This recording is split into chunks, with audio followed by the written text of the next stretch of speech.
When news broke that Elias Pettersson was considering not signing long-term in Vancouver, the mock trades would begin, and boy were they something. But to everyone's surprise, a report would come out stating that there was actually a deal in the works with Carolina. The Hurricanes are arguably just a few pieces away from cup contention, and there's no doubt that a player like Pettersson would absolutely put them over the edge. The potential trade package revolved around Vancouver getting back both Jesperi Kotkaniemi and Marty Necas. Necas being someone heavily involved in trade rumors as of late. Ultimately, however, the Canucks decided to make another attempt at extending Pettersson, and him and his team have been rediscussing an extension. Moments like these happen all the time in the NHL. Teams end up being one phone call away from making a move that would forever impact their franchise, only for the deal to fall just short. And over the years, we've heard about some pretty bizarre proposals that almost got accepted that could have drastically changed the course of hockey history. For instance, remember this? Now Panarin can't get to it. What a job! Going down the gun and they score!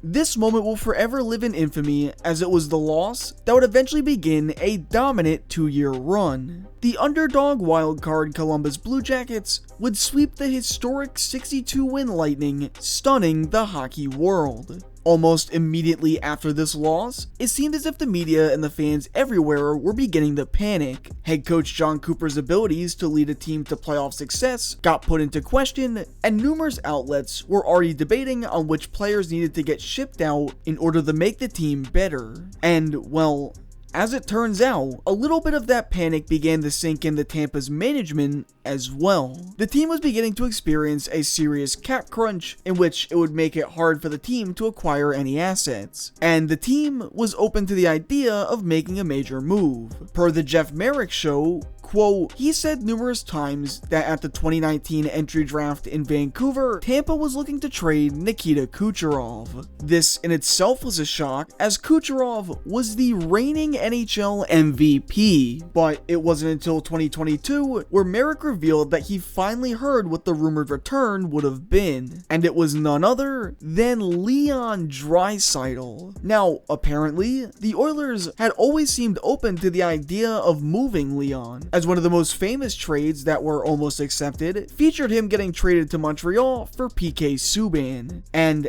at the time, even the fans stated that it seemed like a decent idea to move on from Leon. But knowing what we know now, it's crazy to think of the idea of Stamkos playing alongside of Draisaitl and Connor McDavid setting up Nikita Kucherov. However, perhaps the biggest question that comes out of all of this is how would this have affected Tampa? Because after that sweep in 2019, they go on to win back-to-back Stanley Cups. And you wonder if that still happens if you take out Kucherov and instead insert Leon Draisaitl into that equation.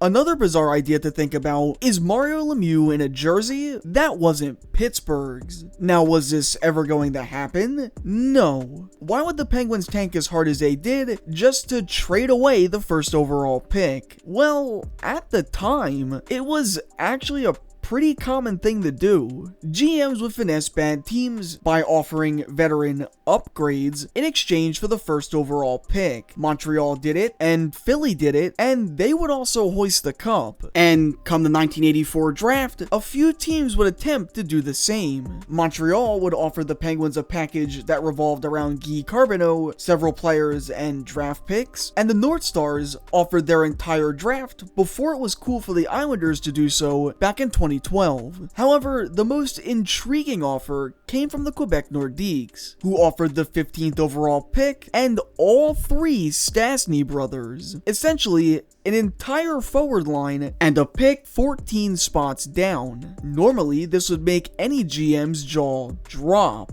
but this was for Mario Lemieux, so Johnson would do what he felt was the right thing and would decline everyone's offer, confidently selecting their future face of the franchise. And speaking of confidence, this next story is perhaps my favorite. Much like Eddie Johnson was confident in Lemieux being their guy, back in 2001, the Philadelphia Flyers were convinced that they had won the Ray Bourque sweepstakes. Part of this story comes from the man himself, as on the Spit and Chicklets podcast, he would state the following about the trade. Quote, I had decided to ask for a trade, and I'm really good buddies with Reggie Lemelin, who was the goalie coach in Philly. I was looking at the teams who would give me a really good chance of winning in the East, as I didn't want to go to the Western Conference for travel and for the situation I was in with my house and family. Philly was doing really well at the time, and I knew that Philly was very interested because of my relationship with Reggie. We played Philly on a Saturday afternoon. It was my last game with the Bruins, and Reggie tells me it's a done deal in the morning. I think after that game, I'm leaving with Philly and I'm on my way. I play the game, pick up the puck at the end, and head to the room thinking I'm just gonna wait to hear from Harry Sinden, as he was telling me that something was going to happen pretty quick. So let's pause for a second. At this point, it's clear that both Ray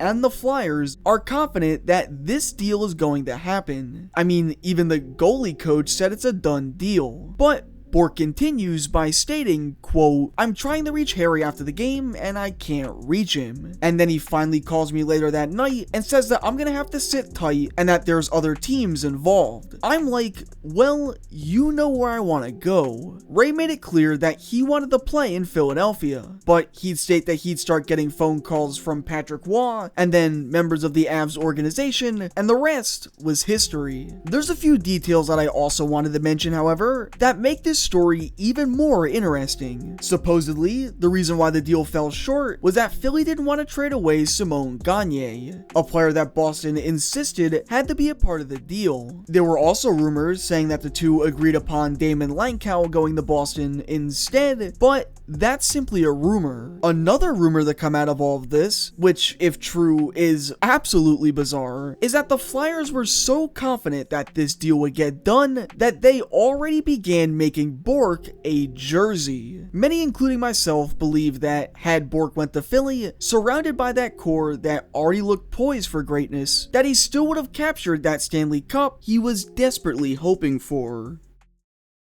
Draft picks are described as being somewhat like magic beans, which makes talking about them in any what-if situation almost impossible. However, this deal involving draft picks that almost happened during the 2015 draft was actually caught on camera. The 2015 draft class was loaded with high-end talent that would eventually shape the league we know today. And headed into that draft, the top-rated defensive prospect by many was Noah Hanifin. The Blue Jackets had their eyes set on selecting a defenseman. The consensus at the time was that after Hanifin, Ivan Provorov and Zach Werenski were neck and neck for that number 2 spot. Well, on the Blue Jackets official YouTube channel, we can see Jarmo Kekalainen receive a phone call before the draft officially begins. It goes like this. GM stands. If Arizona doesn't take Hanifin, asked us if we would give him all our seconds. Say right now, I'd say yes. We'll do it. Now, the pick after Arizona's was the Maple Leafs, and as most know, Toronto would use that pick to select Mitch Marner. If this trade were to have been accepted by Jarmo, however, which he was highly considering accepting, everything changes. This is extremely common in any NHL draft, as teams talk all the time about trading up or down. So, what makes this one so special? Well, let's see what were to happen had this deal have gotten selected. First, Toronto wouldn't have taken Marner, and at the number 4 spot, Columbus takes Noah Hanifin. This now also means that Calgary can never acquire him, and that the Adam Fox trade is also affected. Does he even still go to Carolina? And there's also a strong possibility that Marner is no longer available at the number 8 spot. So who does Toronto even take? They had strong interest in Mikko Rantanen, so do we see him go at 8? The entire league as we know it could have been altered, yet that's the beauty of these what-if scenarios. Fans always love to think about the endless possibilities and what-ifs that could have happened had a single trade been accepted, and most don't even realize the impact any trade can have on an organization until they begin to dig deep. With the trade deadline being days away, there will almost certainly be deals that almost get accepted but fall just short of completion, which could potentially blow our minds.